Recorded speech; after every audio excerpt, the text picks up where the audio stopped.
नमस्कार, India daily के digital platform पर आप सभी का बहुत बहुत स्वागत है। मैं हूं आपके साथ गीतू चौहान और आइए बात करते हैं आज बिहार इलेक्शन की। एनडीए ने बिहार विधानसभा चुनाव के लिए सीटों का बंटवारा कर दिया है, जिसमें बीजेपी और जेडीयू को 101 सीटें मिली है, तो लोक जनशक्ति पार्टी रामविलास को 29 सीटें मिली है और अन्य सहयोगी दलों को भी कुछ सीटें मिली हैं।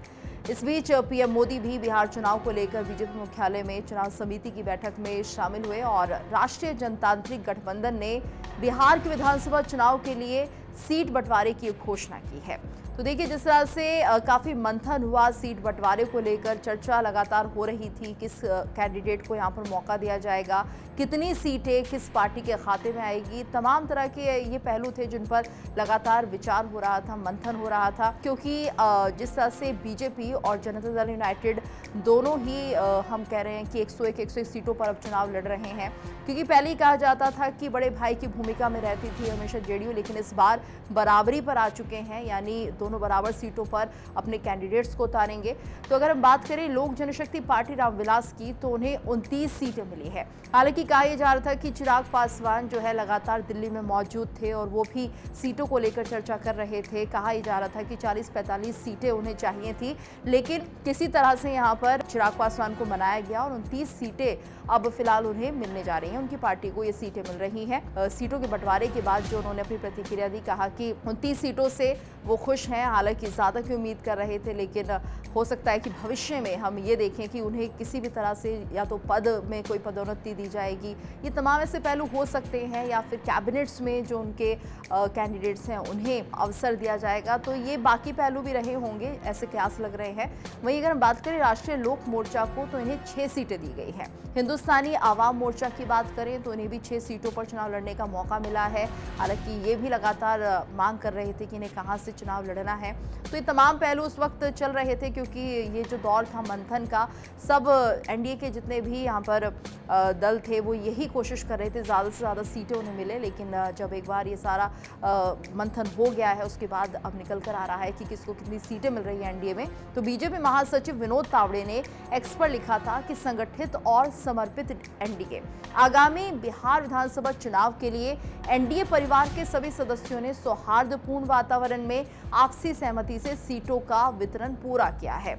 और ये जरूरी भी होता है कि जब आप किसी गठबंधन से जुड़े होते हैं तो वहां पर थोड़ी सी आपसी सहमति बनानी जरूरी होती है। अगर हम बात करें यहाँ पर महागठबंधन की, तो अभी वहां पर सीटों का बंटवारा नहीं हुआ है।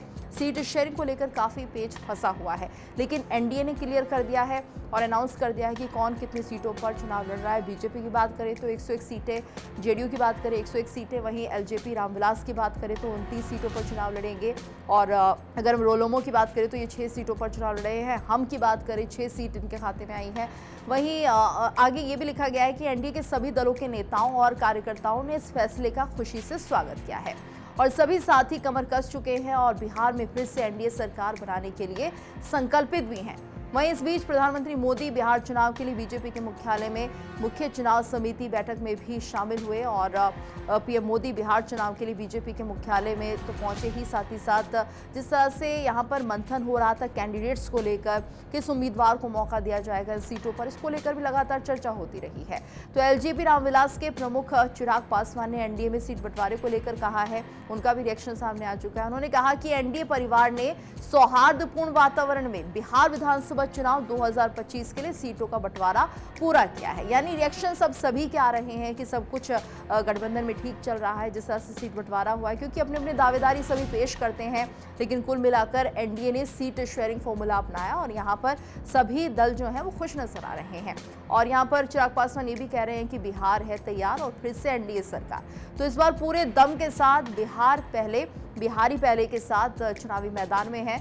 तो बिहार विधानसभा चुनाव 2025 के लिए सीट बंटवारे में हिंदुस्तानी आवाम मोर्चा को एनडीए की ओर से 6 सीटें दी गई और इस पर पार्टी प्रमुख और केंद्रीय मंत्री जीतन राम मांझी ने संयमित प्रतिक्रिया दी है, यानी उनकी भी प्रतिक्रिया सामने आ चुकी है। उन्होंने कहा कि संसद में हमें सिर्फ 1 सीट मिली थी, तब भी हमने कोई नाराजगी नहीं जताई थी और अब अगर बिहार विधानसभा चुनाव में हमें 6 सीटें मिली है तो ये भी हाईकमान का फैसला है और हम इसे स्वीकार करते हैं। साथ ही उन्होंने आगे कहा कि हमें जितना दिया गया है हम उसमें संतुष्ट हैं, हमें किसी से कोई शिकायत नहीं है।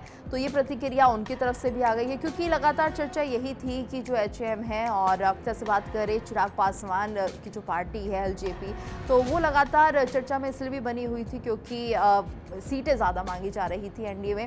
हालांकि काफ़ी मेहनत हम कहेंगे एनडीए को करनी पड़ी है, यहाँ पर बीजेपी को करनी पड़ी है, क्योंकि एक तरह से सभी को मनाना और सभी को साथ लेकर चलना एक चुनौती होता है। खासतौर से बिहार के इलेक्शंस को लेकर हमें लगातार ये खबरें मिल रही थी, सामने आ रही थी चर्चाएं कि हो सकता है कि सीटों को लेकर कोई दांव यहाँ पर चला जाए या कोई पेच फंस जाए, जिससे कि थोड़ी मुश्किलें हो सकती है एनडीए गठबंधन के लिए। लेकिन ऐसा कुछ नहीं हुआ, काफ़ी मंथन हुआ, कई बैठकें हुई। चिराग पासवान खुद जो थे वो दिल्ली में मौजूद थे और यहाँ पर लगातार वो अमित शाह से बात भी कर रहे थे। तो कुल मिलाकर एक तरह से माना जाए सीट शेयरिंग को लेकर जितने भी विवाद हो रहे थे या थोड़ी बहुत नाराज़गी थी वो ख़त्म हो गई। और ये जो जानकारी है वो सामने आ रही है कि अब एनडीए ने यहाँ पर सीटों का ऐलान कर दिया है। कहा यह भी जा रहा है कि जल्द ही इनकी लिस्ट भी सामने आएगी। उसके बाद बिहार इलेक्शंस के लिए भी ज़्यादा वक्त बचा नहीं है, लेकिन जो सीट बंटवारे को लेकर एक पेच हमेशा फंसता है किसी भी दल में, तो वो कम से कम ये माना जा रहा है कि क्लियर हो चुका है और अब एनडीए चुनाव लड़ने के लिए तैयार है। आप इस खबर को लेकर क्या राय रखते हैं, कमेंट करके हमें ज़रूर बताइए।